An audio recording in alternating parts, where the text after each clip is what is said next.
Hi viewers welcome to your multi combo channel. நம்ம channel இன்னைக்கு ரொம்ப டேஸ்டான பெப்பர் சிக்கன் எப்படி பண்ணலாம் அப்படின்றத பார்க்க போகிறோம். பாருங்கள் எவ்வளோ கலர்ஃபுல்லாக இருக்குது. இது எப்படி பண்ணலாம் அப்படின்றத பார்க்கலாம் வாங்க. ஒரு பேன் வச்சுக்கோங்க. அதில் வந்து ஒரு 100 கிராம் எண்ணெய் ஊற்றிருக்கேன் நான். எண்ணெய் நல்லா சூடானதுக்கப்புறமா பட்டை லவங்கம் அது ரெண்டும் எடுத்து வச்சுருக்கேன், அதையும் போட்டுக்கோங்க. அது நல்லா பொரிஞ்சதுக்கப்புறமா ஒரு 4 காஞ்ச மிளகாவை எடுத்து வச்சுருக்கேன், அதையும் போட்டுக்கோங்க. அதுக்கப்புறம் வந்து பார்த்திங்கன்னா, நான் ஒரு 2 பெரிய வெங்காயத்த வந்து தூளா கட் பண்ணி வச்சுருக்கேன், அதையும் போட்டு நல்லா வதக்கி விட்டுக்கோங்க. வெங்காயம் வந்து நல்லா வதக்கி விடுங்க. வெங்காயம் நல்லா வதக்க நல்ல ஒரு ஃப்ளேவர் கிடைக்கும் நமக்கு. நல்லா வதக்கிக்கோங்க. அது பார்த்திங்கன்னா, ஒரு பொன்னிறமா வர அளவுக்கு நல்லா வதக்கி விட்டுக்கோங்க. வெங்காயம் நம்ம எந்த அளவுக்கு வதக்குறோமோ, அந்த அளவுக்கு நல்ல ஃப்ளேவர் நம்மளுக்கு கிடைக்கும். ஸோ தேவையான அளவுக்கு உப்பு போட்டுக்கோங்க.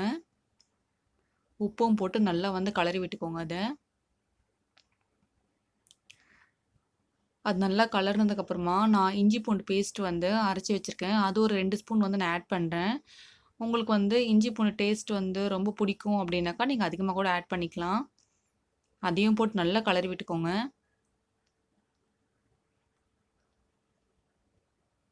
பாருங்கள் எண்ணெய் வந்து எப்படி பிரிஞ்சு வருது. ஸோ அந்த அளவுக்கு வர அளவுக்கு கலரி விட்டுக்கோங்க. அதுக்கப்புறம் நான் வந்து ஒரு 1/2 கேஜி வந்து சிக்கன் வந்து கழுவி வச்சுருக்கேன், நான் அதையும் போட்டு நல்லா கலரி விட்டுக்கிறேன் அதை. பாருங்கள் நல்லா கலரி விட்டுக்கோங்க. நல்லா கலர்னதுக்கப்புறமா நான் தேவையான அளவுக்கு மஞ்சள் பொடி சேர்க்குறேன், அதையும் போட்டு நல்லா வந்து கலரி விட்டுக்கோங்க. சிக்கன் வந்துட்டு நம்ம ஒரு ட்ராப் தண்ணி கூட யூஸ் பண்ணாமல் நம்ம பண்ணுறோம். ஸோ அதனால் ஸ்லோ ஃப்ளேமில் வச்சே நீங்கள் அதை பண்ணிக்கலாம். ஸோ அப்போ தான் சிக்கன் நல்லா வெந்து வரும். நல்லா கலர்னதுக்கப்புறமா ஒரு மூடி போட்டு மூடி வச்சுருங்க. ஒரு 10 நிமிஷத்துக்கு ஸ்லோ ஃப்ளேமில் வச்சு மூடி வச்சுருங்க. பாருங்கள் இதுக்கு தேவையான மசாலா வந்து மிளகு, சீரகம், சோம்பு அது 3த்தையும் நான் எடுத்து வச்சுருக்கேன். இப்போ பாருங்கள் சிக்கன் நல்லா வெந்து வந்துருச்சு. ஸோ நம்ம எடுத்து வச்சுருக்கோம் இல்லையா, மிளகு, சீரகம், சோம்பு அது 3த்தையும் நான் வந்து அரைச்சி வச்சுருக்கேன், அதையும் நீங்கள் அது போட்டுக்கோங்க. அதையும் நீங்கள் போட்டு நல்லா கலரி விட்டுக்கோங்க அதை. ஸ்லோ ஃப்ளேமில் வச்சு கலரி விட்டுக்கோங்க. பாருங்கள் இதில் நம்ம எதுவுமே ஆட் பண்ணல, வெறும் அந்த மிளகு, சீரகம், சோம்பு அதுதான் மசாலாவாக யூஸ் பண்ணியிருக்கோம். மற்றபடி ஒரு ட்ராப் தண்ணி கூட யூஸ் பண்ணல நம்ம. ஸ்லோவில் வச்சே வந்து நீங்கள் ஒரு 10 நிமிஷம் மூடி வச்சுக்கோங்க.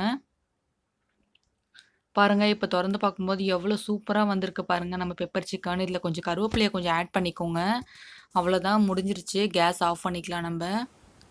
இது ரொம்ப ஈஸியான ஒரு ரெசிபி தான். இது நீங்கள் கோல்டு இருக்கும்போது செஞ்சு சாப்பிட்டீங்கன்னா கோல்டு சீக்கிரமாகவே சரியாயிடும் உங்களுக்கு. ஸோ நீங்கள் வீட்டில் ட்ரை பண்ணி பாருங்கள். பாருங்கள் எவ்வளோ சூப்பராக வந்திருக்கு நம்ம பெப்பர் சிக்கன். இது நீங்கள் வீட்டில் ஒரு வாட்டி ட்ரை பண்ணி பாருங்கள், உங்களுக்கு ரொம்ப பிடிக்கும். ரொம்ப ஈஸியான ஒரு ரெசிபி கூட இது. ஸோ இது உங்களுக்கு பிடிச்சிருந்துச்சுன்னா லைக் பண்ணுங்கள், ஷேர் பண்ணுங்கள், கமெண்ட் பண்ணுங்கள். மறக்காமல் நம்ம சேனலை சப்ஸ்கிரைப் பண்ணிக்கோங்க. பக்கத்தில் இருக்கிற பெல் ஐக்கானையும் கிளிக் பண்ணிக்கோங்க. தேங்க்ஸ் ஃபார் வாட்சிங்.